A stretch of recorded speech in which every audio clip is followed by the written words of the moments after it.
Hi, I'm Brad Peebler, and welcome to Understanding HyperVoxels.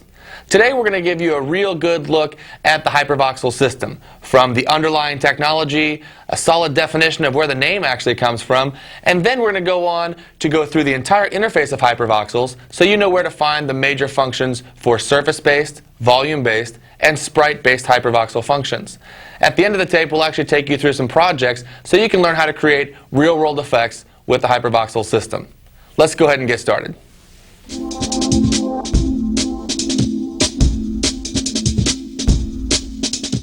So what are HyperVoxels anyway?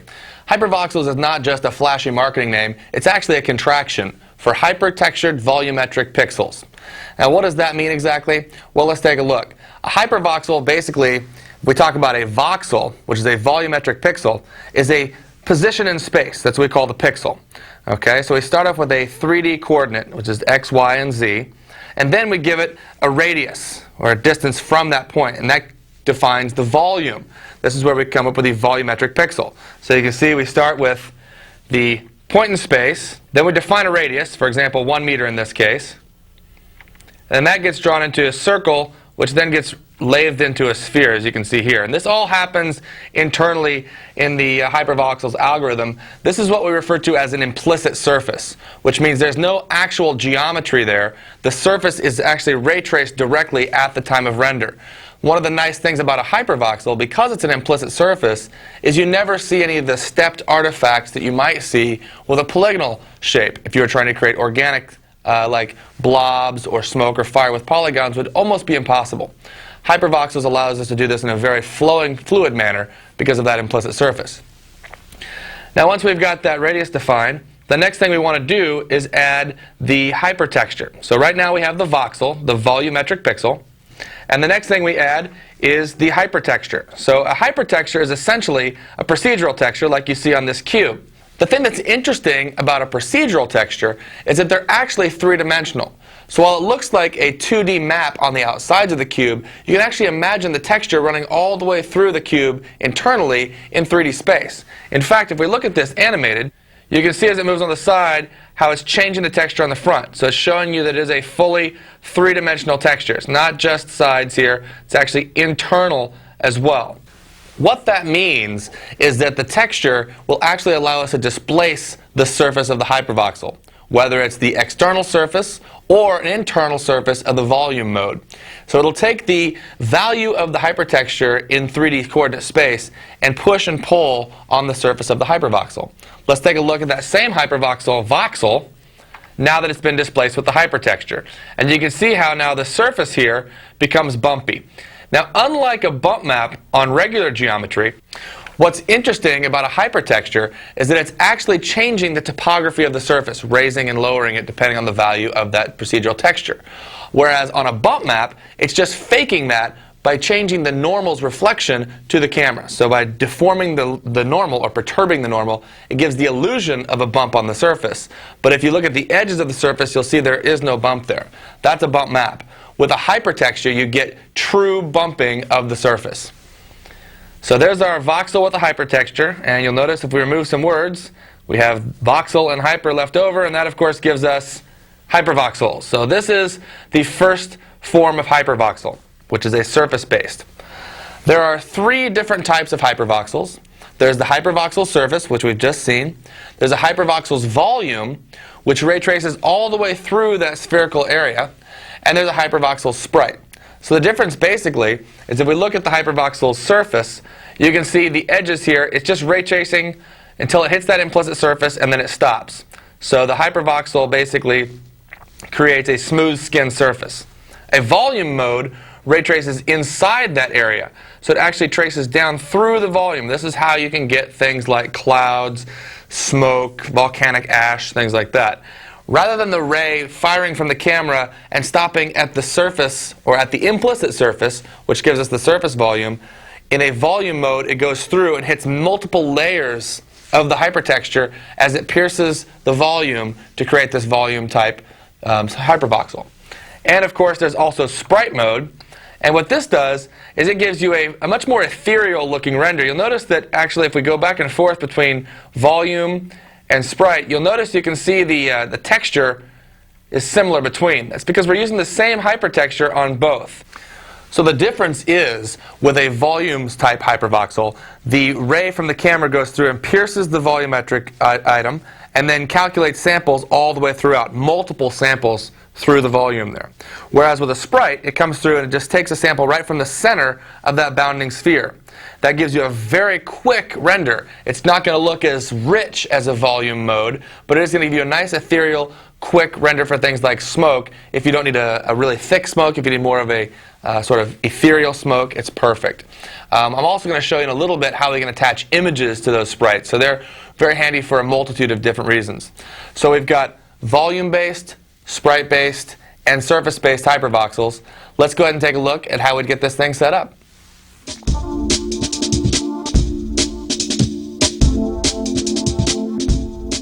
The first thing we'll do is we'll load up a scene called HV Setup. You'll find this in the Getting Started directory. Of course, if you have the DVD, it's right on your DVD-ROM. If you have the VHS tape, you can download these files from www.desktopimages.com.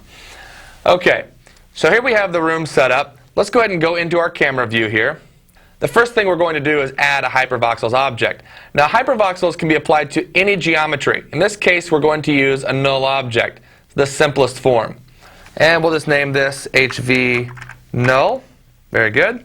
And you can see we have our null item here in the middle of our screen. Now you'll find the HyperVoxels button on the Scene tab here. You'll notice there's a HyperVoxels button right here. We can click on that and that will open the HyperVoxels panel. Now I'm going to warn you against this for now because what's happened is, what we've actually done is we've clicked on the button which fired a script, which actually applied the HyperVoxels plugin into the volumetric plugin server. Well, it did all that behind the scenes, which is nice. It's a quick way to get there. But if you don't know where to access HyperVoxels manually, you won't be able to remove it. So let's go ahead and go back here. We're going to close the window here, but we didn't remove HyperVoxels. If we go to this volumetrics button here, you can see that in the volumetric plugin server pane, there's a listing now for HyperVoxels. We can select that. Let's just remove it. That's how we would get rid of HyperVoxels from the scene. We can also add HyperVoxels directly from here just by choosing it from that pop-up. And now it's there. Double-clicking will open up the interface. All right, so now that you know where to get it, in the future you can use this HyperVoxels button to quickly add that. But you need to make sure you know that if you need to remove it, you go to that volumetrics button and remove it from the server pane.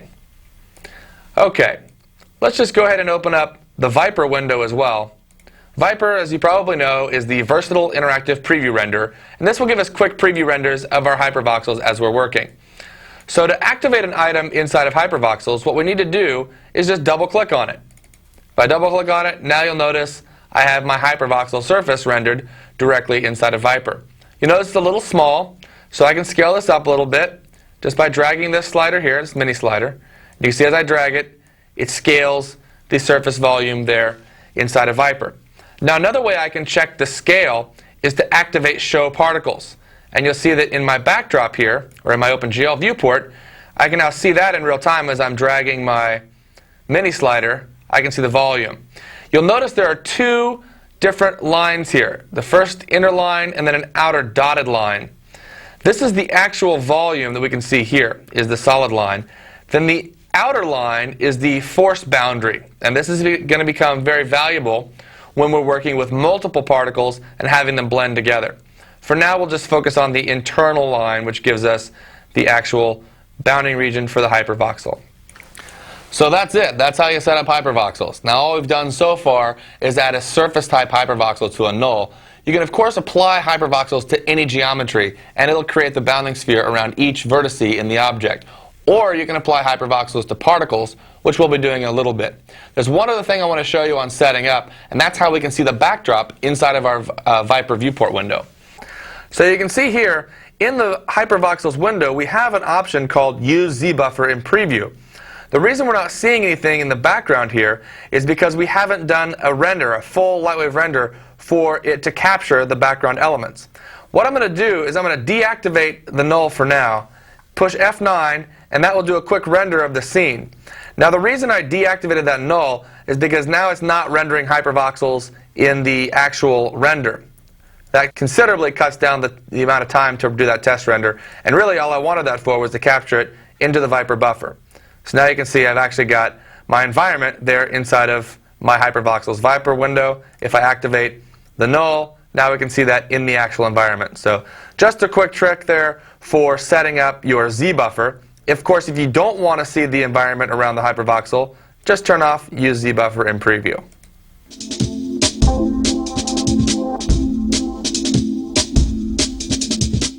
So now that we've learned how to set up HyperVoxels, which is pretty easy actually, let's take a tour of the HyperVoxels interface. Let's go ahead and start by loading up this scene called surfacehv.lws. You'll find that in the Getting Started directory. And of course, we're going to activate HyperVoxels, and then we'll activate Viper. Once again, I need to get the Z buffer, so I'll do a quick render. All right, and now we've got our Z buffer captured. We can reactivate the HyperVoxels in the viewport there. The first thing we're going to look at is the dissolve setting. Now one thing you'll notice as I dial this up, of course it's just going to fade the HyperVoxel out, but you'll notice that it actually fades to black here. Don't be alarmed. The reason you don't see the Z buffer in the back there is because the HyperVoxel doesn't know that it's back there. So it is actually blending to the background. It's not just fading out. If we did a full render, this would actually be transparent to the actual environment. But this basically just acts as a dissolve, just like an object dissolve would inside of layout. The next thing we'll take a look at, we already saw the particle size. There's a size variation here, which is really only relevant if you're using multiple particles.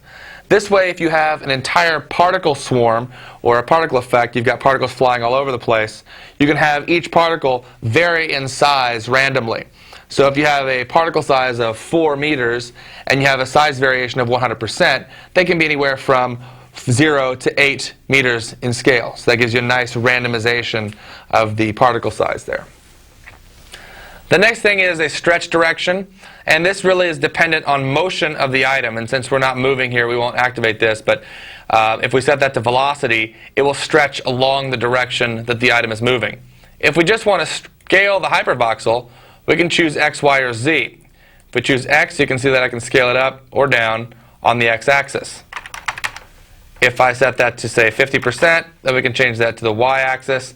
You see it scales it the other way. Z will be a little hard to see in this viewport, but you can tell now it's sort of squished into more of a pill shape. So to exhibit velocity, we need to create a little bit of animation in the particle. So what we'll do is we'll move the particle up here, move forward in time a little bit, create a key, change position, create a key, just a simple animation here, and create a key there. Now you'll notice if we make a preview, you can see that the particle is actually stretching along the axis that it's moving. So you see now it's stretching as it moves over here. Now it's going to stretch as it moves over there. This is also facilitated by the fact that we have a line to path turned on, so it allows it to move along. So now you get a nice stretchy HyperVoxel. This is really nice if you're working with fluids, if you have a lot of particles spraying around, or if you're doing explosions and you want to create more of a sparking effect. And we'll take a look at that in a little bit. Maintain volume will actually go in and make sure that as it's stretching on one axis, it's maintaining the overall volume for the entire item instead of just doing a flat-out stretch. It's more of a squash and stretch effect. So we'll turn that back to none, and let's go ahead and delete our animation here very quickly. Okay, and we're back to where we started almost. Let's just move that back down. Right there. Very good. Okay, the next thing we want to talk about are the blending modes. Blending modes actually only work if you have multiple particles, of course, because it's going to allow the particles to blend together. This is only relevant in the surface mode of HyperVoxels, and it requires multiple objects. If you have a single object acting as a particle emitter, the blobs will automatically blend together. But if we have multiple items, as in 2 different emitters or 2 different null items, we need to set up blending groups. This way you can either include or exclude items from blending together. Let's go ahead and take a look here. Again, we're going to load up a scene. And inside of Getting Started, we have our blending modes. And let's just load in additive. And here's our scene. Now you notice in this case we have 3 different hypervoxels. These are actually 3 different nulls. Null 1, null 2, and null 3. We're going to go into the hypervoxels interface here, and you can see there they are. We'll choose null 1, and we'll open up Viper. Now you can see in this case we've actually got a nice sort of chrome effect on the hypervoxel. If we go to null 2, you'll see it's over here, and if we go to null 3, you'll see that's the one on top. Now what if I want to see all 3 of those at the same time? You might want to just multi-select, but that's not it actually. What you want to do is go over to the hypervoxels window, and under preview options, choose scene preview. And that shows you all 3 hypervoxels at the same time. Now you notice that these 2 hypervoxels are actually blending. The reason they're blending is because we've got a blending mode set up. So to do that, what we need to do is we come over here to our blending mode, and you'll see that the blending mode is set to additive, and that's for hypervoxel 2 and 3. And then the blending group is set to blobs. Now this is just a group that I created. It can be anything. If I change this, let's say I call this blobs 2, you'll notice now they no longer blend because they're in different blending groups. If we change our frame here, let's just go ahead and drag the frame forward so we can see, you'll notice as the little boundary areas here begin to intersect, if we make a render, you'll see now they're starting to blend. Again, these 2 particles are now, or these 2 nulls, are in the same blending group. This one is in its own blending group, so it doesn't get merged together. If we go ahead and change that back, let's just say this is going to be back into blobs, they all 3 blend. Let's go ahead and take a look at a preview and see how this looks animated. You can see as the particles come down, it doesn't have to touch, it actually reaches out. Earlier when we talked about the 2 different bounding areas, the actual surface definition line and then the force field boundary area, that's what determines when they will start to reach out to each other. Basically when the dotted lines get closer to the solid lines, then the hypervoxels will start to reach. And you can see as it starts to move back down and underneath, eventually they will tear apart. And you'll notice the surface blending gives you a really nice, smooth transition from one to the next. And there it is, blending from one to the next, a nice sort of Mercury style effect very easily with hypervoxels.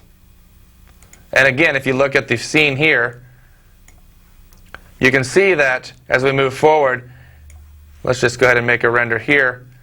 You'll see as we get the bounding area on the dotted line further into the actual surface mode, you start to get that blending. So the closer these get together, the more blending occurs. Okay, the next blending mode is called negative. And what we're going to do is we're going to choose this hypervoxel right up here, the top one, which I believe we'll do an object preview to make sure we have the right one. We want the 3rd one there. And then we'll do a scene preview. And we'll set this hypervoxel to be negative. Okay, now you notice it disappears.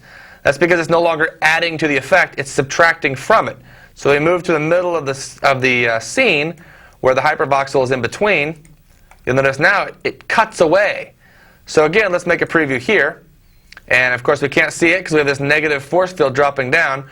But you'll notice now the effect as the hypervoxel is lowering into the additive zone, the negative hypervoxel is eroding that away. And again, we get a very natural and smooth transition from the additively blended hypervoxels to the negative removal of the hypervoxels. And then as it moves away from them, they rejoin. Again, a nice effect very, very quickly there using the negative hypervoxels blending mode. Okay, the next mode is called effector. And what we're going to do is we're going to go right into the middle here. Again, I'm just dragging this so that the hypervoxel is right in between those 2. And we're going to change this to effector. Okay, and you see nothing happens right now. Well, what's going to happen is this hypervoxel is now going to affect the surface of these 2 hypervoxels. So if I go to the shading mode here, and let's just turn off reflection for this hypervoxel, you'll notice it starts to remove the reflection there. If we, let's go ahead and zoom this in a little bit. We've got a little bit better view there. Now I'm going to change the surface color. Let's make this yellow. And you'll see now that hypervoxel that's in between them is tinting the surface of the other two hypervoxels with its yellow surface. This even takes on attributes of procedural textures. So we're going to change this to a procedural, maybe a, how about an underwater texture, and make it dark blue. And you can see that if we use that texture there, as the hypervoxel is intersecting, it's affecting the surface. So again, the hypervoxel is up here, over time it's dropping down, and once that bounding area intersects the other hypervoxels, rather than adding to or subtracting from, it's just going to simply change the surface attributes of the hypervoxels. And here you can see we have the underwater blue texture blended with the yellow surface texture. And you'll notice that the procedural underwater texture is actually animated. Since procedural textures can have animation on them, that animation data actually gets blended onto the hypervoxel's surface as well.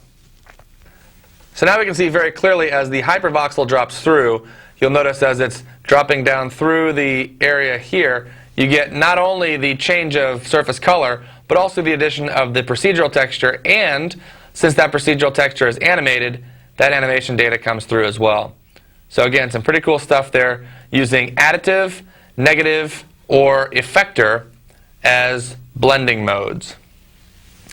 So that gives you an idea of the blending modes. Again, these blending modes are only valid if we're using multiple objects. So if you have a single particle emitter, they're always going to blend together. Changing blending modes won't change that. If you do have multiple emitters, you can cause those to blend together or not blend together, depending on what your preference is. All right, let's go ahead and take a look at some more of the surface settings inside of HyperVoxels. So we're going to go and load up a different scene here. Let's go back out to our surface HV scene. And we'll open HyperVoxels again, open up Viper, and let's go ahead and reduce that Viper window back to 320. Okay, so there it is. Now, we've seen all the options on the Geometry tab. We've seen the size, stretching, and blending modes. We did take a look at Show Particles. There's one other option here, which is Use Particle Storm Color. If you're using the older versions of Particle Storm, this will actually take in the color data from those particle simulations. That's pretty much irrelevant with particle effects and napalm. So we're going to go to the Shading tab now. And what you'll see is the Shading tab looks a lot like the surface editor. In fact, it looks exactly like the surface editor. That's because a surface-based hypervoxel can have the exact same surface attributes that you would add onto a polygonal model. So we're not even going to go through all these. Obviously, you've got color, you've got luminosity, diffuse, specularity. This is all basic surfacing. One thing you'll notice that is different is at the bottom, we have two options. One is self-shadows, and one is full refraction. Self-shadows works if you're using ray trace shadows and you have multiple particles. It will cast shadows from one particle surface down onto the next. Or if you have a very deep hypertexture, it will create a shadow in those crevices as well. Full refraction is if you're using transparency and you're ray tracing refractivity, you can actually tell it to ray trace the hypervoxel's refraction as well, and that will bend the rays as they go through a semi-transparent surface. So if you're doing things like liquids, you might want to activate full refraction. It is going to cost you a little bit on the render time, but it'll give you a more realistic looking final image. Okay, the Advanced tab, again, exactly like the settings on the surface panel. Environment, the same thing. Shaders, the same thing. So if you're familiar with the surface editor, then you should have no problems.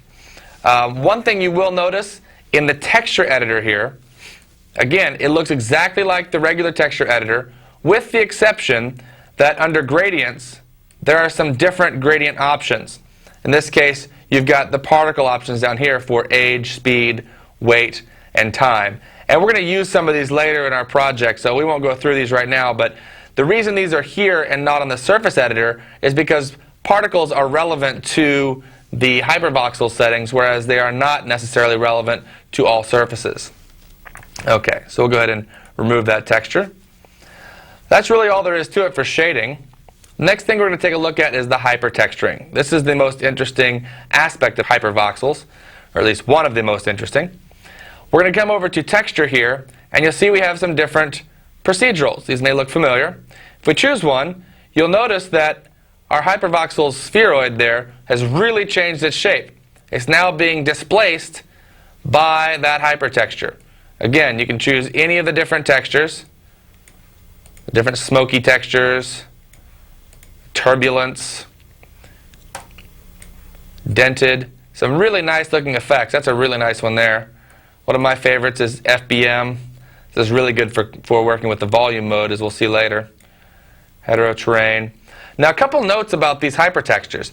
You'll notice that as I activate the hypertexture, the actual area gets larger. That's because the hypertexture is actually pushing the implicit surface outward along the axis of the procedural.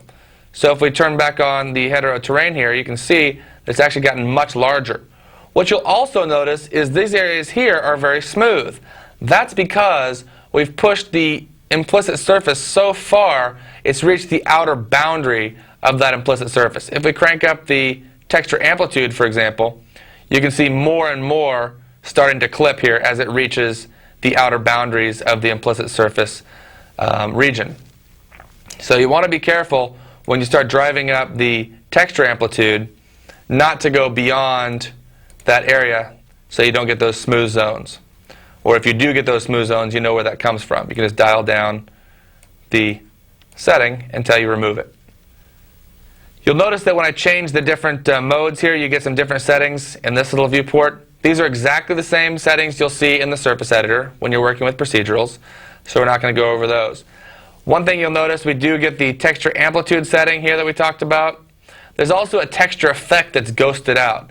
This is ghosted out because it's only relevant for volumes and sprites, and we'll talk about that here in a little bit. You'll also have a reference object, scale, position, rotation, and fall off, as well as world coordinates, just as you would on a regular procedural texture. Again, because this is identical to the surface editor, we're not going to go through there as that would be redundant. Okay, so now you should have a pretty good idea of how to work with the surface-based hypervoxels. If it seems pretty simple, well, that's because it is. Working with surface-based hypervoxels is a lot like working with regular objects, so if you understand how to surface a regular object, you're pretty much 90% of the way there for working with surface-based voxels.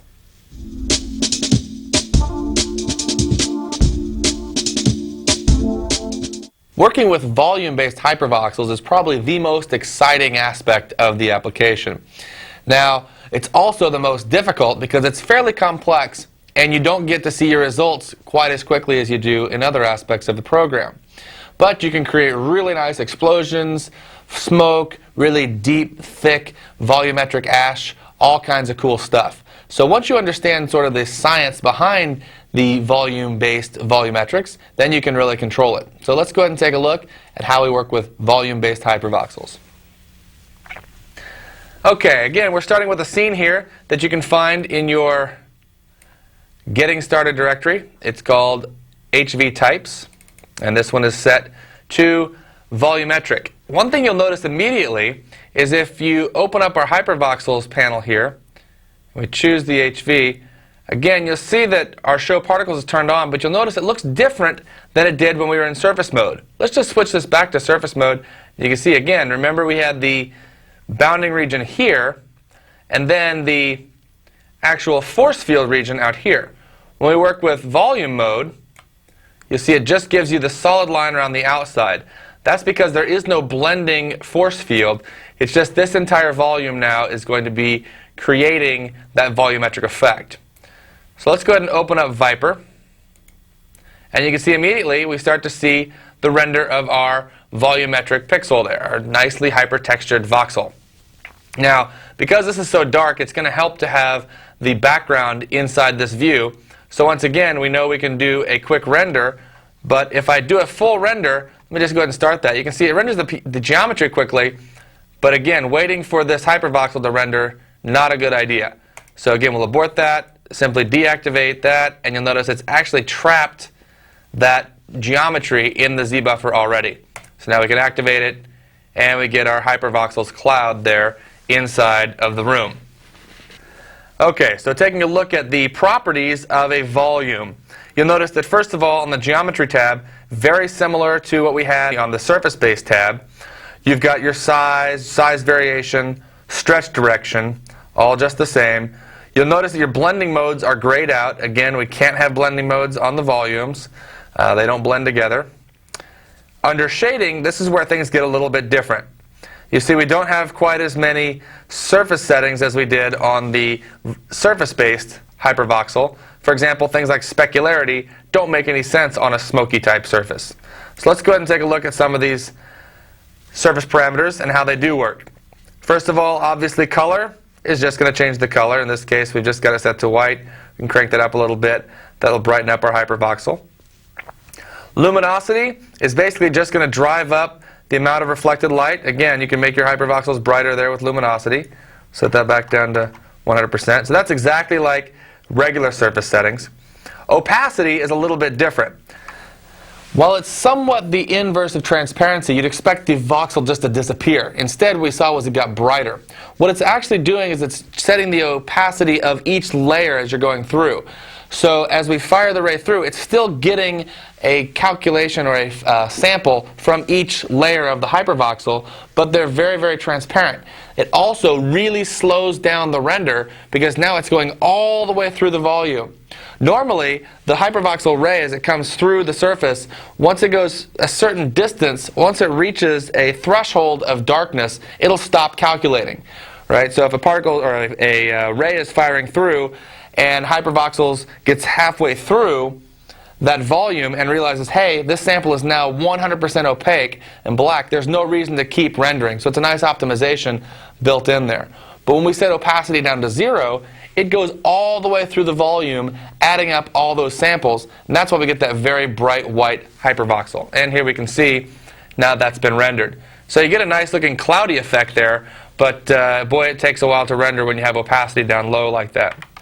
Of course, turning opacity up higher, you can see here at 100%, the rays as they fire through here calculate and accumulate enough density to block them out in certain cases. If we crank that up, you can say 200%, you notice it actually gets a little faster because as it gets through the volume, or actually it doesn't have to go as far through the volume before the ray is clamped off. So again, if we keep cranking that up, you'll notice that it's rendering faster and faster, but we're seeing less and less detail because the ray is not going nearly as far through the volume there.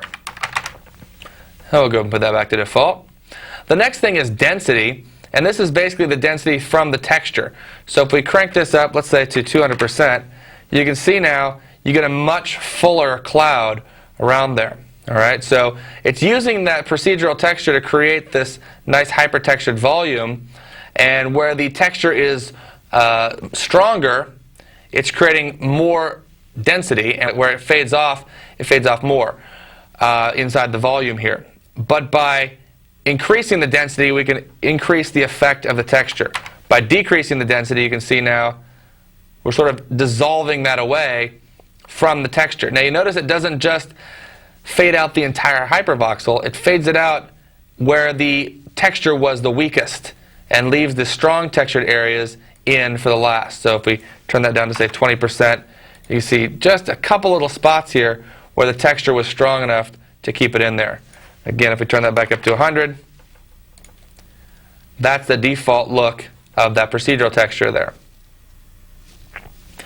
The next setting is thickness, and this basically works by changing the amount that the ray can pierce the volume. You can see by turning this up, we're getting it doesn't look quite as smooth as it did before, or as, should I say, fluffy, as the only word that comes to mind. When you look at a thicker HyperVoxel, you can see here with the thickness up to 100%, it's almost like looking at the surface-based HyperVoxel with a texture on it. It's not allowing the ray to pierce very far, again, into that surface. Rather than doing that with opacity, which makes it darker, by changing the opacity of each layer of the HyperVoxel sample, thickness just clamps it off at an earlier point as it's piercing the volume. If we turn this down lower, let's say down to 15%, you can see now it gets very, very soft, but once again, it's going to take a little bit longer to render. So let's turn that back up to, say, 25%, a little bit over the default. And then we can adjust the smoothness, and again, this is going to adjust just how much it lets the ray pierce through. So it's giving you a softer, smoother feel the higher we dial that up. Again, taking a little bit longer to render. If we dial that down to 0, again, you see now it stops you right at the edge of the volume, but it's still, with the thickness set down a little bit or up a little bit, still gives you a nice soft feel, but it's clamping it off before it gets too far through there. Turn that back up. And now you can see each sample travels a little bit further through the volume, giving us that nice sensation of a puffy cloud. The next option you'll see here on the surface is Bake Object.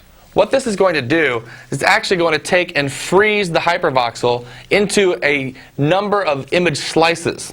So if you can imagine this hypervoxel's volume being sliced up into many, many sheets of glass, okay, and then each layer having a little sprite attached to it, then when you look at it, it sort of gives you the illusion of having volume, but because it's been broken down into images, it can render very, very quickly. Let's go ahead and take a look at how we set this up. If we click on Bake Object, you'll see it opens up the Volume Baker options. The first thing you have is a resolution. And you can see here that it has many different options. All right? What this means is how many images or how many slices in each direction, X, Y, and Z.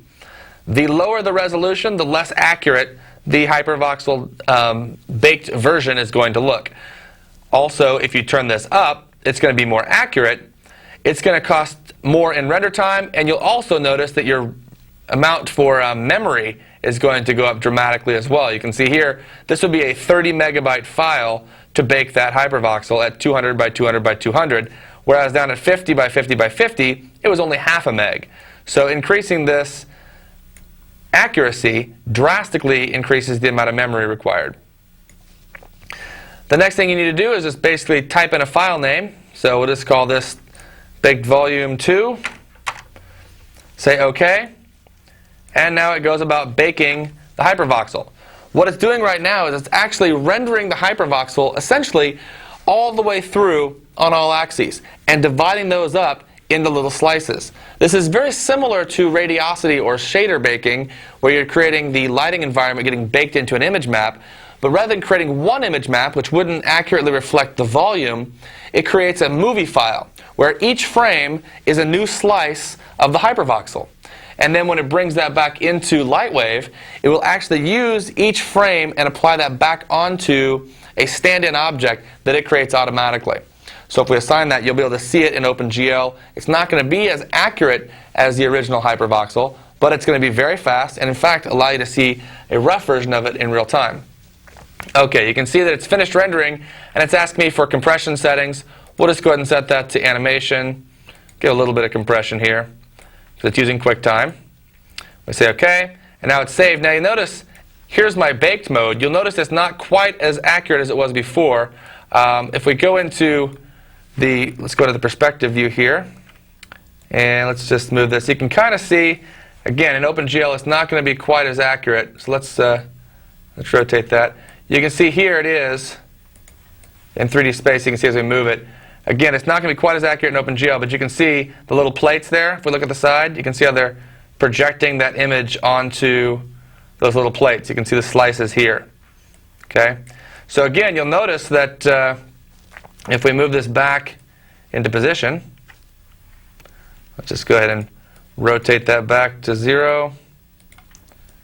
Move this back down to the camera's view and render it. You'll notice how quickly it renders. Again, not nearly as accurate as it was before, but renders very, very quickly. And of course, we can just disable that by turning off Use Baked Object. So very handy if you want to freeze a hypervoxel effect and then fly through it. But remember, you're going to sacrifice in quality to gain in speed. All right, let's go ahead and reduce our voxel scale a little bit there, so we're increasing our render speeds. The next thing to take a look at is the Advanced tab on the shading. Now, the Advanced tab on Volume mode is actually significantly different than it was on Surface mode.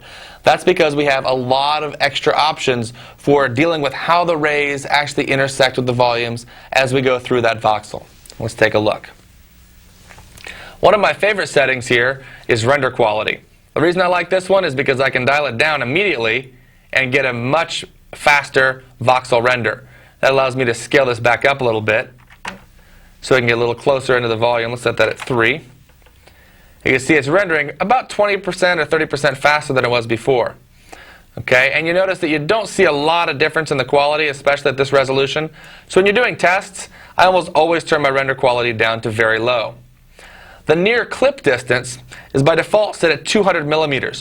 What this means is, as the particle or voxel gets closer to the camera, eventually, rather than rendering the volume inside the camera, or the camera inside the volume, it'll clip it away, sort of dissolve it out. So as the hypervoxel is approaching the camera, it'll just dissolve out rather than putting the voxel around the camera, which would be incredibly expensive. If you allowed the camera to get inside the volume, you can really jack your render times up severely. So depending on the scene, you may want to increase that near clip distance. If you're flying through clouds and things like that, especially if you're flying quickly, you really don't have to fly directly into them. They can dissipate away before they touch the camera. The next setting is volumetric shadows. If we turn that off, again, you can see how much more quickly the volume renders, but it just doesn't look as nice because you don't have the nice shadows inside the volume. If we turn that back on, you'll notice that we're getting this nice shadowing effect here from the light that's shining down this way, creating shadows inside that volume. You can also deactivate the textured shadows, so it's still going to get a general shadow from the shape of the object. You can see the lighting coming from here, but it's not taking into account the contouring of the hypertexture. So again, it's a nice way to speed things up, but again, at the sake of accuracy. The next thing is shadow quality. Just like render quality, the lower you set it, the faster it goes. Again, you'll notice you don't see much of a difference in here. This is one of the nice things about hypervoxels. Because it's such an ethereal effect when you're working with volumes, all that texture and detail in there, when you start to remove some of the detail, you really can't tell unless you're talking about film res plates. But if you're also doing things like motion blur or some fast movement, you can really dial down the quality settings. In fact, I've also known of people who have rendered out their hypervoxels at half resolution as a separate pass, then they've blown those up and just added a slight blur to it before they composite it back in. Again, keep in mind, we're talking about this fuzzy, blurry cloud anyway. So all you're doing is reducing some of the minute details, but you're gaining a lot in speed. Okay. Of course, under shadow strength, this is just going to vary how strong the shadows are here. If we turn this down to, say, 20%, you'll notice it renders through. The shadows get a little bit brighter inside that region there. I'll set that back up to 50, which is its default, and we get those nice shadows.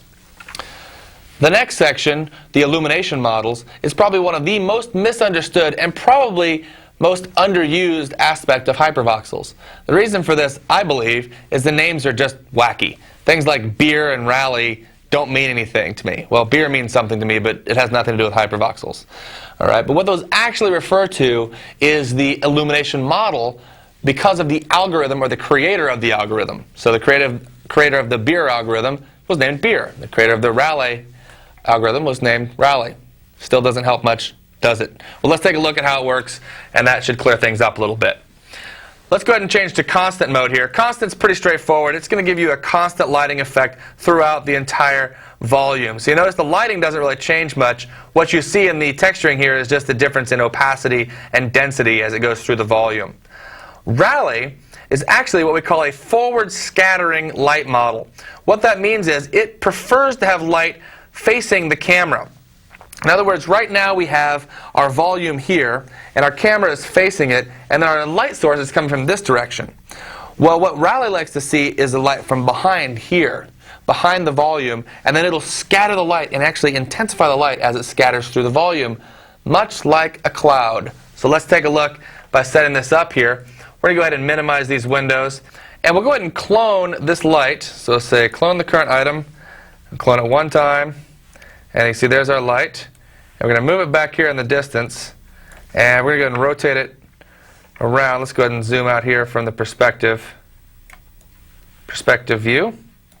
Okay, so there it is, and we want to rotate that around so it's sort of facing the camera. And again, we'll actually look through the light's perspective here, and you can see, all right, there's my camera off in the distance, so I know that my light is facing it.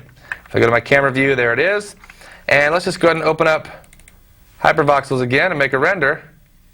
And you'll see nothing's changed. Why has nothing changed? Well, that's the next section of the illumination model.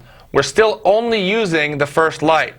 All right, so if you notice here under lights, you can actually choose light 1 and light 2. Why does it give you an option to have 2 lights? Well, you also have the option for all lights. The problem is, because the HyperVoxels volume is so complex, in a scene where you might have 15 or 20 or 100 lights, that HyperVoxels volume is going to get dreadfully slow to render, because now it has to calculate the illumination from all those different lights on all those different samples. You really are going to jack up your render times. So here, we can actually choose 1 or 2 lights to illuminate the scene. Let's just go ahead and choose 1 light here, the backlight, and you'll see immediately we get a much brighter looking cloud, and it looks a bit more like a cloud effect as it's giving you sort of the rim light here. And of course, if we go to our light properties, let's go ahead and turn up our light properties to 100% and then re-render that, and now you start to get a really bright looking backlit cloud. You see, you still get this nice texturing in here for the shadows, and I'm just going to quickly jump ahead a little bit. Let's go ahead and change our hypertexture here. Earlier I said I really liked FBM. I really like this for clouds. Let's just change that over to FBM and hit render. And you see now you're getting this nice cloudy effect on our hypertexture. Okay, so you can see how different that is from Raleigh to Beer. If we go back to our shading tab here, let's just switch this back to Beer, and you can see significantly different lighting models with the backlighting. I think this is probably one of the reasons people don't ever switch the lighting model, because they don't realize that it's related to how the object is actually lit. So most people, they've got their lighting set up from the front, and then they change between the 2 models, and it doesn't look like anything changes. But all of a sudden you see if the lighting model or the lighting position is different, you get a very different result by switching between the 2 different light models. So the 2 lighting models that are most commonly used would be Raleigh and Beer. Beer, again, if you're favoring light from the front, and Raleigh if you're favoring light from the back. Constant, as we showed before, is going to give you a constant light amount throughout. Self is going to be basically sort of illuminated based on the texture thickness. You can see here as it goes more to the edges, you get brighter areas. As it gets deeper or thicker, it gets darker. And then cell shaded is going to be more along the lines of sort of cartoon rendering. Again, sort of clamping off the areas of lighting into bands. Not real useful with working with volumes, I don't think, but still interesting. So let's go ahead and put this back to Raleigh here. And the next option is ambient color and ambient intensity. This is basically exactly like you'd find it inside of Lightwave Layout for the rest of the world, except for this is just applied towards HyperVoxels. So if we just dial this down to, say, a reddish color, it's going to be a little bit hard to see here because this is so well lit. So let's turn up the ambient intensity a little bit. And what you'll see is it starts to fill in those areas that are dark, like the shadow region here. In fact, let's crank it up even further. You can see now it's starting to spill in. The red will start to overtake the shadow areas as the ambient light fills in where the rest of the light has missed. So that gives you a general idea of the shading options for HyperVoxels volumes. You can see that that advanced tab can get a little bit tricky. But really, once you understand Raleigh and Beer, you're pretty much set. If you want backlit clouds, get a light back behind the volume and use Raleigh. If you want more foreground lit things, or even things like explosions, it would be better to have things like constant or self-lit, since an explosion is going to be very bright in and of itself. You don't necessarily want it to interact with lights from the scene. All right, let's go ahead and take a look now at some of the hypertexture options. Okay, let's go ahead and dial our color back down to white here. Let's just set that up a little bit. Get our ambient color back to where it was. And now we'll go over to our hypertexture tab. And again, you can see the same basic hypertexture settings we had before, where you can choose your different textures here. Again, you'll see it's changing the effect pretty drastically, from changing from one texture to the next. I'm a big fan of FBM for clouds. Crumple's pretty good for explosions and the like. Pyroclastics, things like big plumes of smoke. But you can also do things like ripples for creating very strange effects. You can see here Very strange things. Turbulence is also a really nice one to use. Again, same basic settings that you find on your surface settings in the texture panel. Texture amplitude, just adjust how strong or how deep the texture goes through the surface. Then the most interesting thing here that we haven't seen before is texture effect. And texture effect gives us some pretty neat animated effects built right in. One of those is turbulence. Let's just take a look here. If we set up turbulence, what this is going to do is it's basically going to push the texture through the object, animate it through the volume. So instead of just seeing that cloud, it's going to create more of an animated cloud effect. But it's always pushing through essentially the camera facing axis. So you can think of it like a texture moving through the z-axis, but it's always going to point towards the camera. All right, let's go ahead and take a look at this rendered. So you can see how the texture is pushing through. It looks like, because this is the z-facing axis right now, that it's pushing to the z-axis, but it's actually pushing towards the camera. So no matter where the camera goes, the texture is always going to seem to be pushing towards it. The next effect is called billowing. And you can see immediately the billowing gives a completely different look to the texture. It sort of seems like it's sort of exploding out from the center here. The way you can think of billowing is as if the texture has been taken and rotated this way, like around a donut. Okay, so it's pushing like that. So it's going to come from the middle and work its way out. This is great for creating things like explosions. So it creates a really nice billowing effect, again, that's going to move towards the camera. Here you can see the rendered example. You can see the texture actually rotating through from the center and pushing its way to the outside. So again, if you have lots of particles in a scene, each particle will have its own billowing effect attached to it.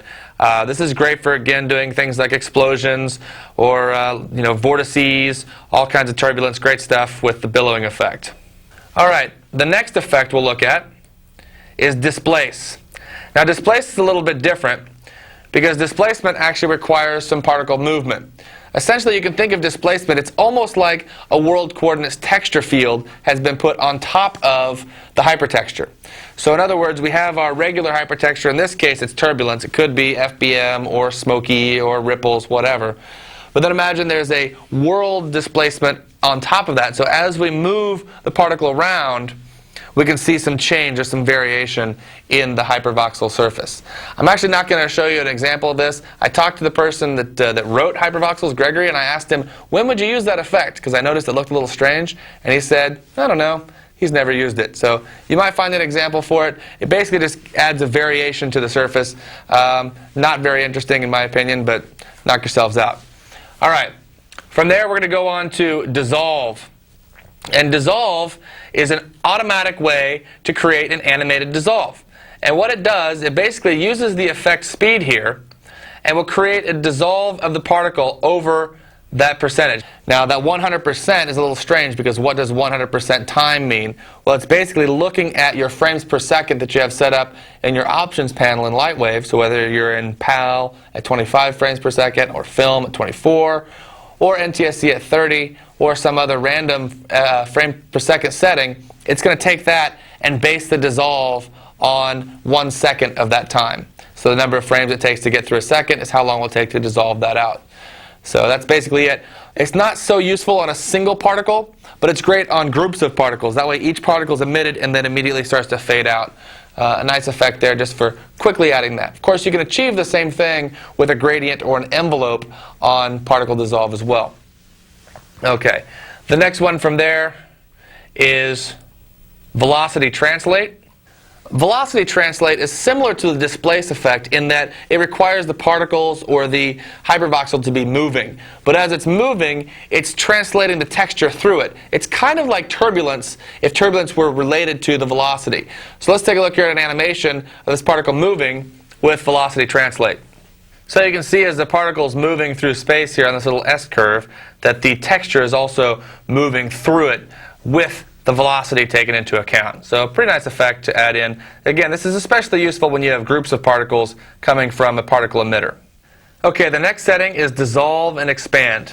And basically this is going to work like dissolve, but at the same time that it's fading that out or dissolving it away, it's also expanding it. And this is really useful for things like explosions, because as an explosion happens, as it dissipates, it also has a tendency to spread out. So again, let's take a look here.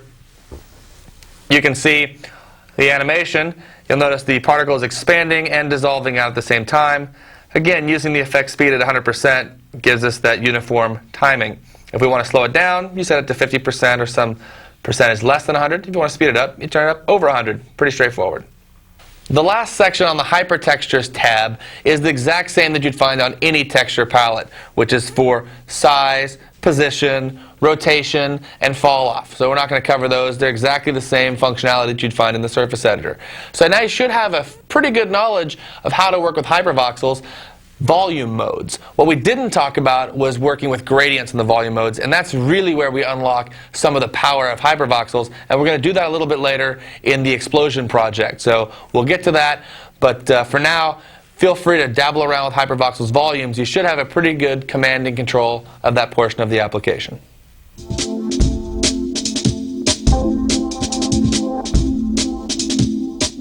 As we discussed earlier, a HyperVoxels sprite is simply a slice right out of the middle of a HyperVoxels volume. So we're going to take a look at how we can use HyperVoxels sprites for creating smoke, and we'll just talk about the general controls for HyperVoxels sprites inside of HV3. So we're going to go ahead and load a scene here. This is Sprite Smoke. You'll find this in the Get Started section as well. And we're going to go ahead and open the HyperVoxels panel here. And we'll open up Viper as well. And you can see if we choose HyperVoxels emitter, nothing's going on because we can't see any particles here yet. You'll notice as I drag out, we have a nice HyperVoxels smoke going on there. We come back now to our Viper. You can see it renders that out. Now one thing that's kind of hard to see, since the smoke is going to black here towards the end of the particle life, it gets kind of lost on the black background.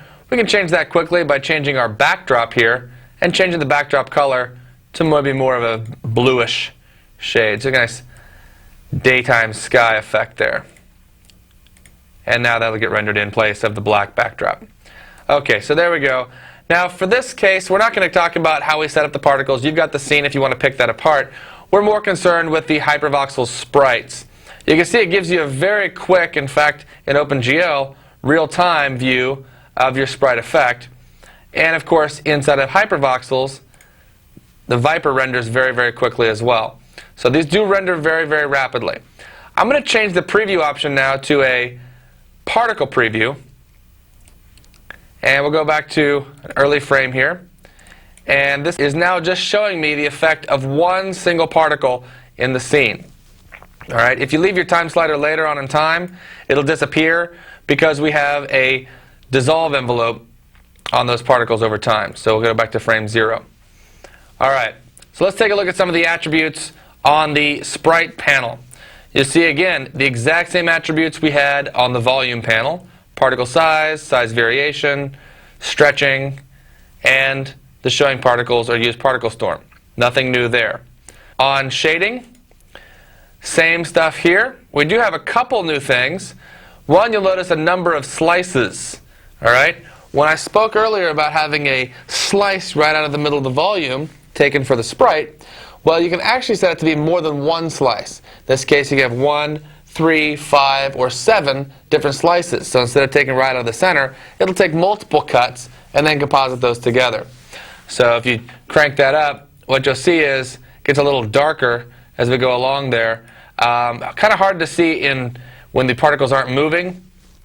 The number of slices is really a lot more useful if you're going to be flying through the particles. When you fly through a single, or fly through a particle that has a slice of one set, it looks like a plate. But if you have multiple slices when you're flying through, you get a much better feeling of depth. Of course, underneath that, you'll see the use all lights and the light options, just like we had on HyperVoxels volumes. Exact same setup there. The next thing you'll see is a clips option. If we choose that, you see we have a new server pane here, and it tells me I can add a clip. Well, if I click on that, it says no clip is currently available. You need to load an image into the image editor first. Aha! So a clip is an image or a movie file. So we can load either a movie file or a single image into Lightwave. Let's go ahead and do that. We'll go to load here, and let's go out to our regular Lightwave content. Go to the images, and you'll see an entire directory called sprites in your regular content directory. We'll choose the Aqua logo. Let's go with this interesting ball wave here. Maybe the F-14, a heart. What else? Maybe a tree, and the weird fire. Choose all those. I'm holding down the control key to multi-select. Load all those in, and now you can see I have this whole bank of images here. Now if you notice on the image editor, under the alpha channel listing, where it says enabled, you can see all these images have alpha channels. If I double click on one, it opens up the image editor, or the image viewer here. I can see the alpha channel for that image. Okay? That's going to act as a mask for the final render if we want it to. And that's going to be a little bit more useful or more apparent here when we go over to the HyperVoxels settings. So let's go ahead and close that up. And now you'll see under Add Clip, we have all of our images here. So let's just start with the weird fire effect.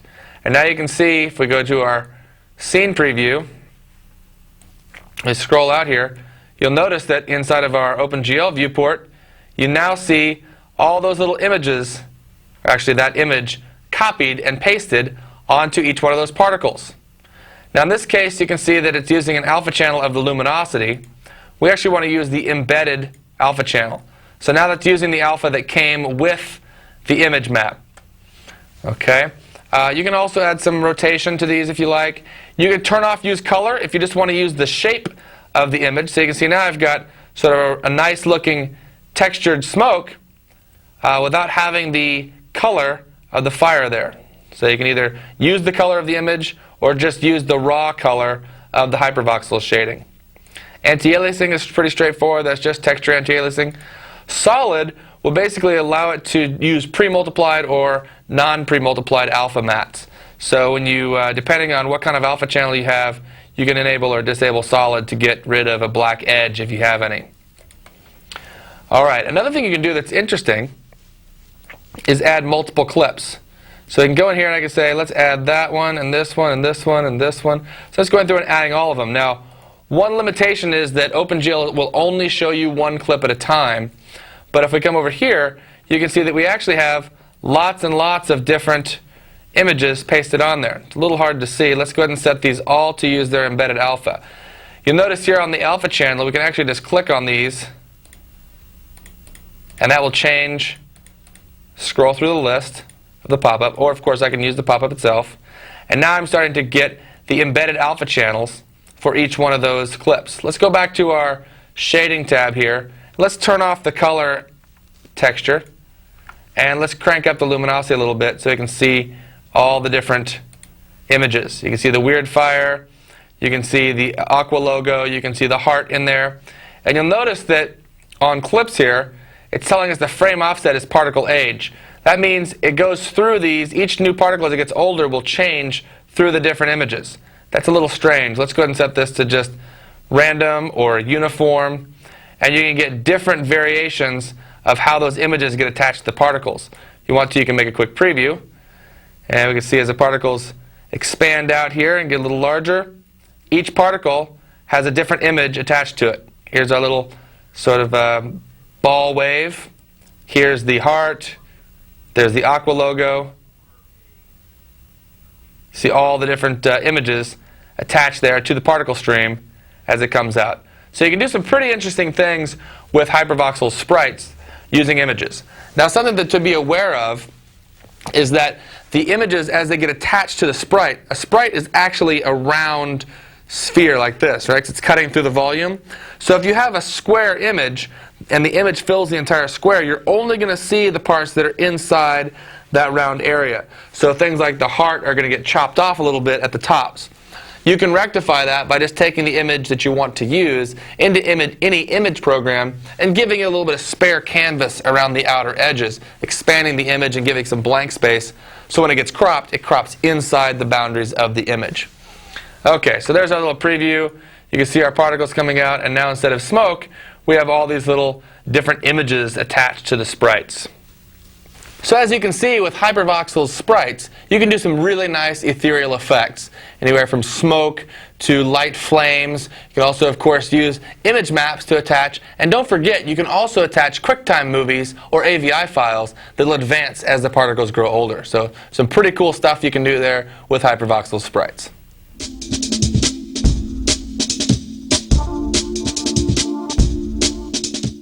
Alright, now we've come to my favorite part, which is the project section of the tape. The first project we're going to do is a very simple, straightforward project of adding some liquid mercury to some pre-created particles. So let's take a look at how we'd work on that. Alright, we have a scene here, and again, you can load this scene with me. This is in the projects directory. It's called HV3 Liquid A Setup. And all we have here is just some particles that are dropping down onto some collision planes and spilling over like a little waterfall. Okay, this is a pre-created simulation, so no need to fuss with anything. It should be all set up for you. Now, what we need to do is apply some HyperVoxels. So what we're going to do is we're going to open up our HyperVoxels palette, open up Viper, and double-click on the emitter. And now you can see our HyperVoxels are being rendered onto the particles. Pretty straightforward. Go ahead and activate draft mode so we can render those more quickly. Now you can see that the particles are a little bit like little spheres, right? You can kind of see each individual one. Let's go a little further in the animation. They aren't really glomming together very nicely. Part of the problem here is particle size, and we can see that here.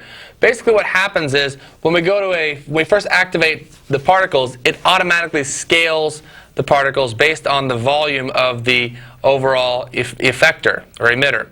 So you can see here earlier on, when the emitter is very small, because the particles haven't stretched out very far, if I hit automatic sizing, we get a small particle size. If I go later on the scene, where particles are now spilling over, so the particle effect is much larger, we can hit automatic sizing again, and you see it increases the scale of our particles. Alright? Or I can simply just dial this up, or type in numerically. Let's just say I want 0.215, for example. And now that should give us a pretty nice looking skin to our particles there. Alright, so we can see now we've got a nice sort of gel effect going on here. Now another thing I want to do is this is where we're going to add some size variation. Let's just set that up to like 150%.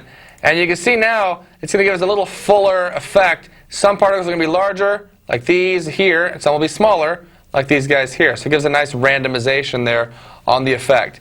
Now you'll notice also each little blob here is too spherical. We want to deform that a little bit. Let's just add some stretch. Let's put a little bit of stretch on the z-axis. Let's just dial that up here. We can drag our slider. Take a look at how that looks. Say 138. Let's go ahead and scale it up a little bit more. Let's say 175. And now it's going to start to elongate these particles so we get a better looking gel. And you can see here, get a nice full gel.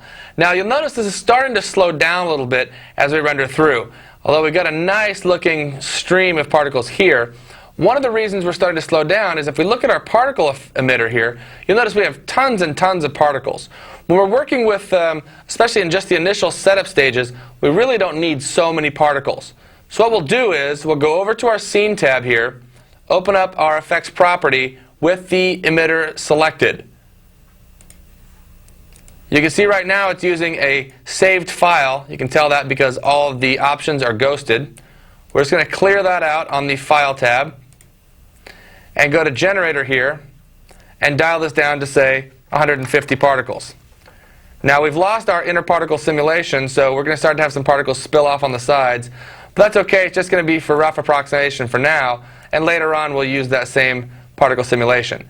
Now you can see it renders much more quickly because we have so few particles compared to what we had before. We have a third the number of particles that we had earlier. Okay, so moving on with the particle voxel attributes. The next thing we want to do is change the surfacing. Before we do that, actually, let's go ahead and turn on maintain volume as well.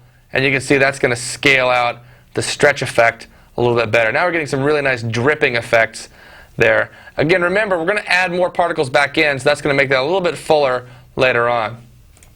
Okay, so now we go to our shading tab.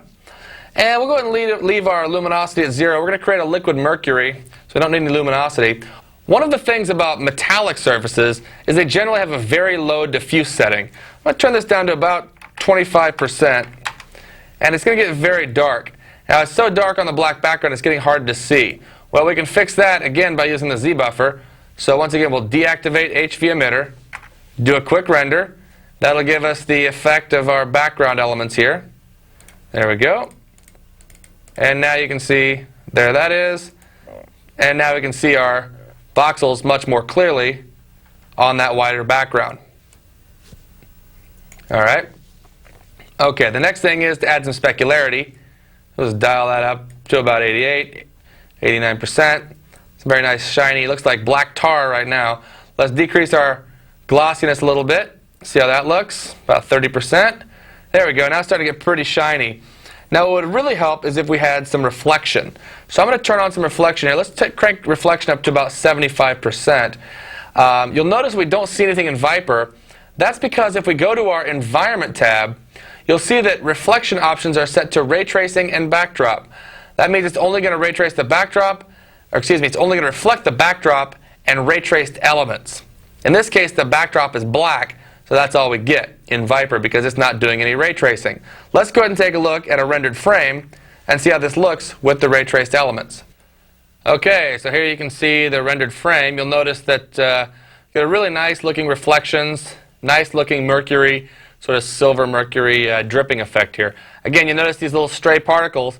Let's go ahead and clean that up by reapplying the higher number of particles and then also adding in the pre-saved motion file. So we're just going back over here. Let's go ahead and close up HyperVoxels. We're all done with that. Let's just go over to our FX property, open that up, turn our generator back up to 300 particles, go over to our file here, and we can just load that motion from our scenes directory in projects, mercury.pfx. And now you can see that our particles are back in order. They're no longer spilling off the sides. And now let's take a look at this rendered animation. All right, there it is. You can see the particles dripping down from their original emitter, pooling into liquid mercury, spilling down, nice reflections everywhere. You'll notice the shadows also coming down onto the object from the surface HyperVoxels. So a really nice looking organic effect there using particle effects and HyperVoxels surfaces.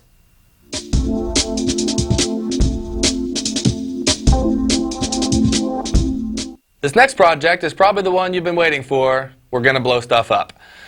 So what we want to do is start off with a loaded scene, which is HV boom setup. And this one's going to use a lot of volume type HyperVoxels. You can see we already have a nice little particle explosion here, pre-created for you. Pretty straightforward. You can always go into the particle effects properties to pick that apart if you like. What we're going to do is talk about how to set two different HyperVoxels explosions. One's going to be the little bits attached to the particles, and the other one's going to be a giant explosion from the middle here attached to this null item. Let's start with the sparks. Choose the sparks item, and we open HyperVoxels. Once again, we open Viper. Viper is your friend. And we double click on sparks to activate it. You'll notice that the sparks immediately show up as surface-based HyperVoxels. That's the default. So what we want to do is simply change that to sprite mode very quickly. Okay, so now you can see there are sprites. Now what we're going to do is we're going to go over and we're going to change our particle size to about, well, let's just dial it down, see what happens here. Just going to stretch it down, just keep decreasing it. So we want little sparks, and right now we have big chunks floating. We just kind of keep decreasing it. What I like to do is use the mini sliders to get it into the general range, and then just dial it with by hand here numerically. Let's go ahead and turn this down to about 0.6. Let's get pretty small there, but we're going to change some size variation. And let's turn up some luminosity so we can see this a little clearer. You see little tiny dots. What we want is little dots here appearing. So we can crank up the luminosity. That's going to give us a little bit better view of those particles. Here you can see them. All right. The next thing we want to do is, rather than just having little dots explode out, we want these to look like streaks. So to do that, we're going to turn on some stretch direction based on velocity. And immediately now you can see these are starting to get a little bit more interesting. It's starting to look like sort of an explosion here as they're bursting outward. And we're going to increase the stretch amount. Let's see how it looks with maintained volume. Now you can see we have a nice bursting effect here. Let's go ahead and make a quick preview. And you can see they start off with a nice exploding effect here with the streaks. So there's some really nice sparks coming off from that, that simple particle effect using sprites with a little bit of stretch direction on the velocity. Okay, let's just do a quick preview there. There we can see, starting to get a nice looking explosion. All right, the next thing I want to do is change the color of the sparks based on their distance to the root of their object. In other words, as the particles explode out, when they first are born, they should be pretty hot and they should sort of fade out as they go. So we're going to do that with a gradient based on distance to the object. All right, let's take a look at how to set that up. Okay, so on the shading tab here next to color, we'll choose the texture option, and that brings up in our texture editor. We'll change that to gradient. And as I stated earlier, we'll choose distance to object, and the object we choose will be the spark, so it's looking at itself for its distance. Now I need to know how far out to go, so I'm going to hit the tab key here to hide my windows. From the top view you can see with the grid size of 10 meters, we are 10, 20, 30, 40, about 50 meters away would be a pretty good setting for us to go through the different colors. So let's go ahead and hit tab key again. We come in here and we set this to 50. And we'll start off at sort of a kind of a yellowish orange. So what we're going to do is just come in here and choose an orange and then decrease the brightness or the saturation here by just driving that up a little bit. So there we get a nice sort of light orange color. And then down here, we're going to go ahead and choose this one and we'll create the darker orange. And now if we look in our Viper viewport, you can see we have, let's go a little earlier, the really hot particles in the center. And as they go further out, they turn more of that sort of hot or sort of cooler glowing orange effect. Let's go ahead and make a preview here and see how those look so far. Okay, so there's about the first second of the explosion. You'll notice we get a nice hot explosion and then they fade off to their orange sort of decay there. What you notice though is they don't fade out at the end. We mentioned we want them to fade out. So what we need to do for that is add in the dissolve effect. So we're going to go ahead and say the gradient is fine. We'll use that. Let's go ahead and go back here and take a look at a frame. Looks pretty good. Let's drive up our luminosity a little bit more just for good measure. There we go. Now we can really see them. And now under hypertexture here, we're going to choose the effect of dissolve. And that's going to dissolve them out over time. Now if we just go ahead and go forward here, a little bit in time, hit render again, you see they're now starting to dissolve out. Scroll forward a little bit further. They're going away. They're going away. So they're going away a little bit too early. So I'm going to turn this down to like 90%. And now if we back up a couple frames, you see still got them in there. So let's go ahead and take a look at that preview. All right, so now we have the nice particle explosion going through their hot, bright whites, through their nice, deep oranges, and then fading out using the dissolve effect on the hypertexture palette.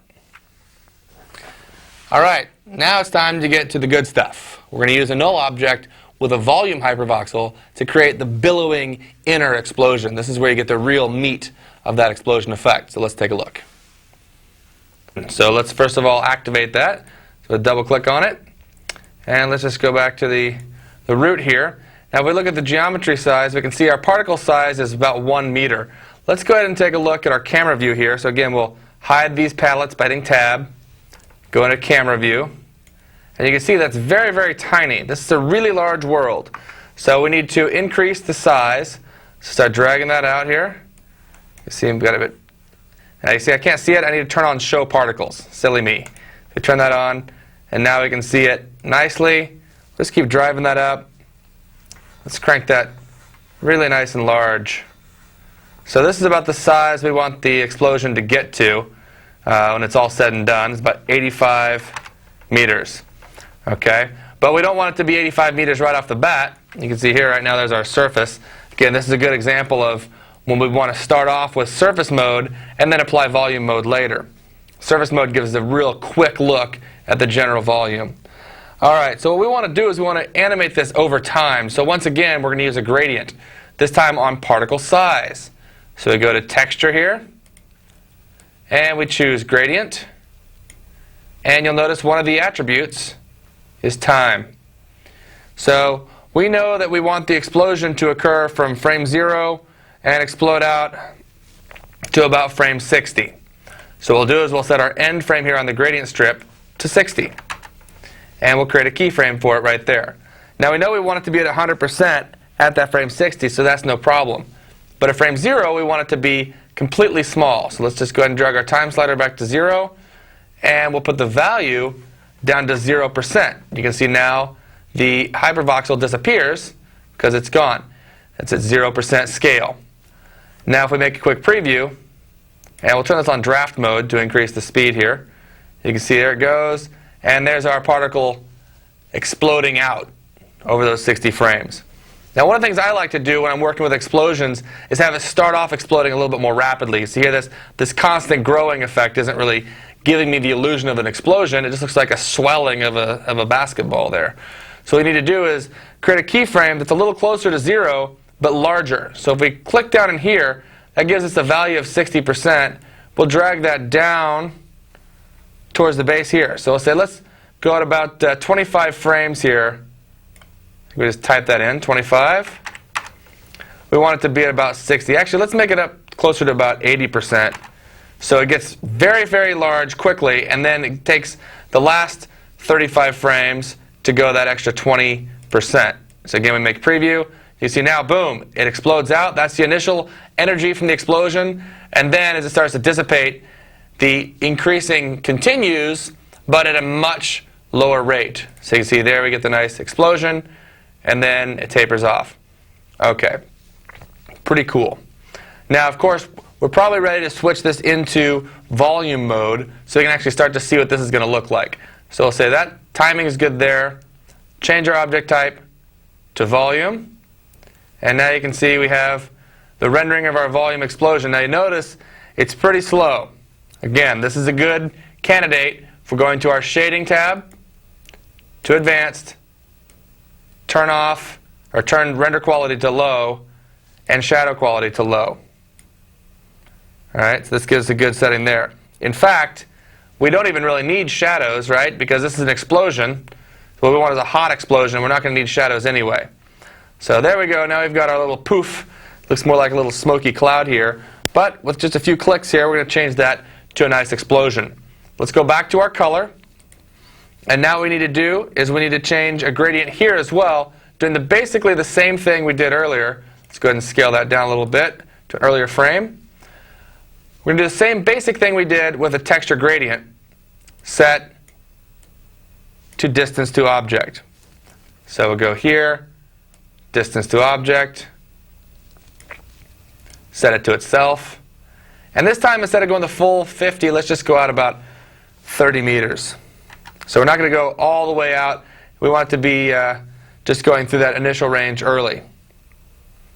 All right, so now what we're going to do is we're going to come in here to our first keyframe. And again, we're going to go with a pretty hot value at 0. So we're just going to dial down the overall effect here. We'll just crank the blue down a little bit, give it a little bit more yellowish.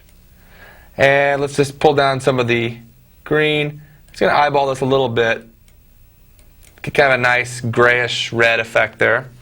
And then at the end of 30, I want that to be a little bit more orangish. So we're going to crank this down, kind of a yellowish orange, but kind of dirty. So I push this down. We're also going to push this value down some.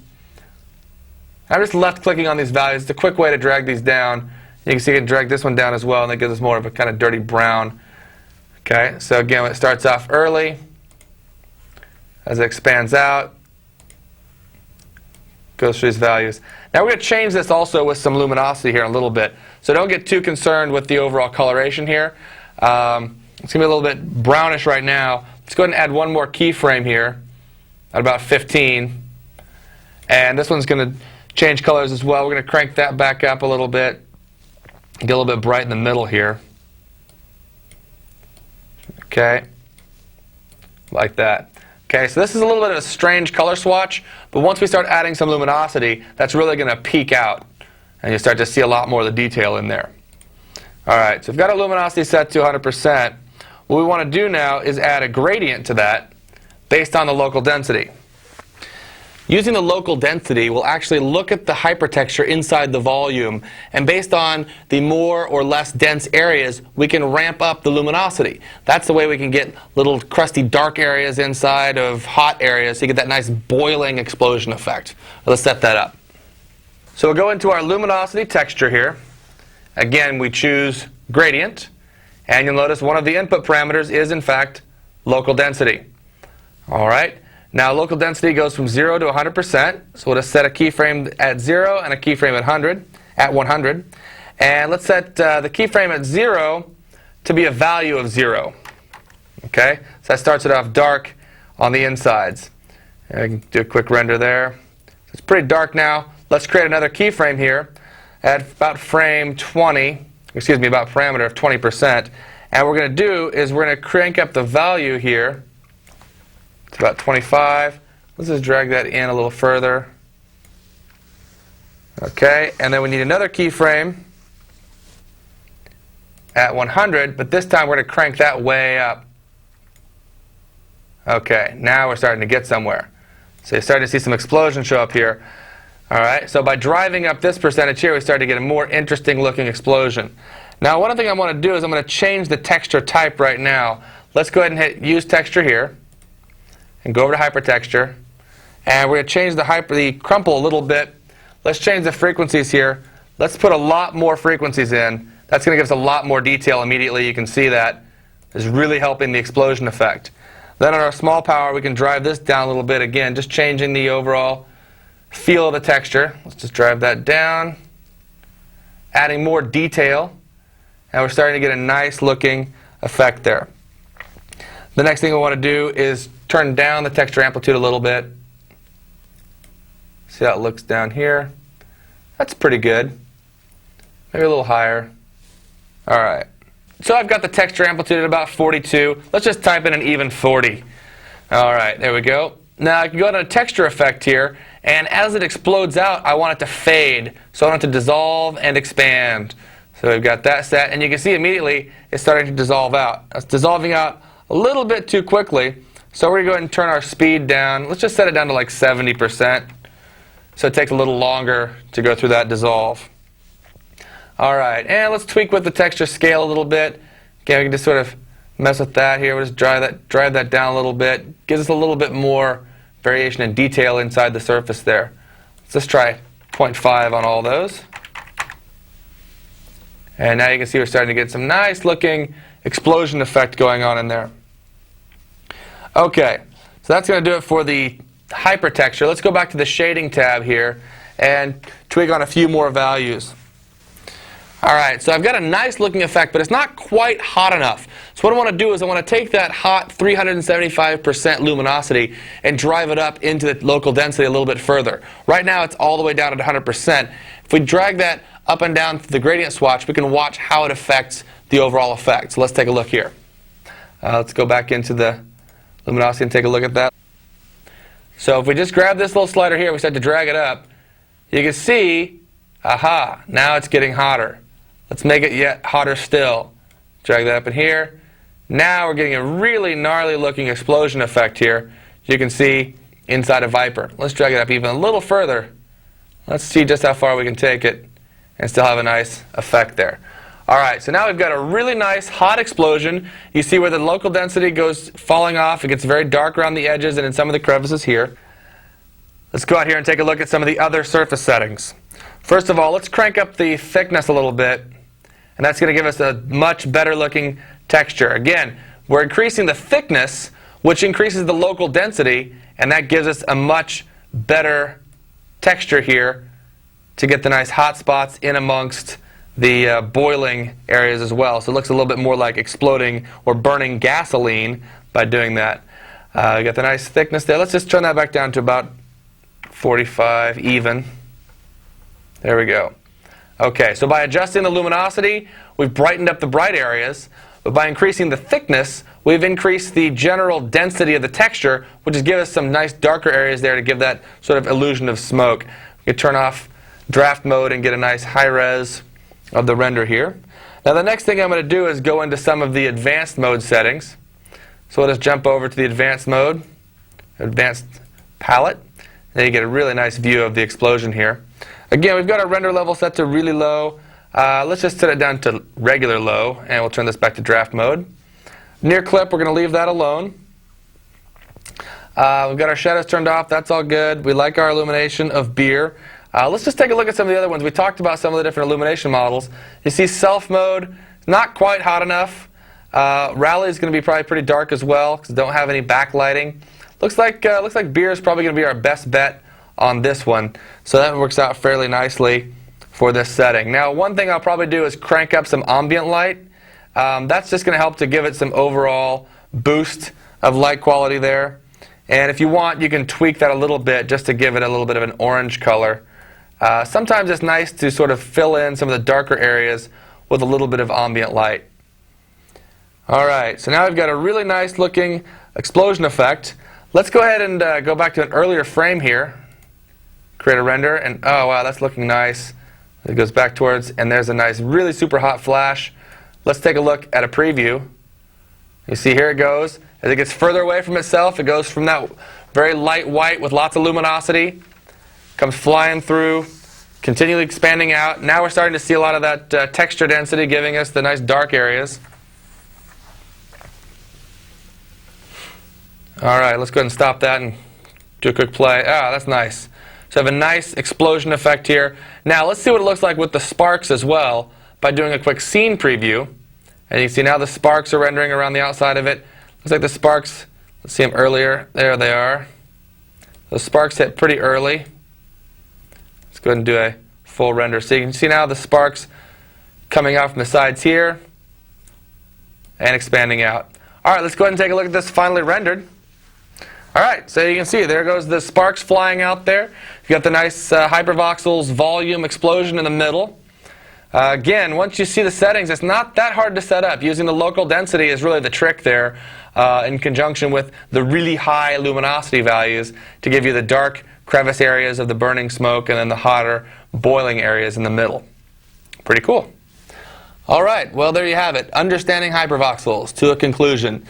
We've covered a lot of ground there for a basic tape, and we've got some cool little projects as well. But if you're interested in HyperVoxels, make sure to check out the HyperVoxels project series, where we go into some advanced particles and HyperVoxels effects.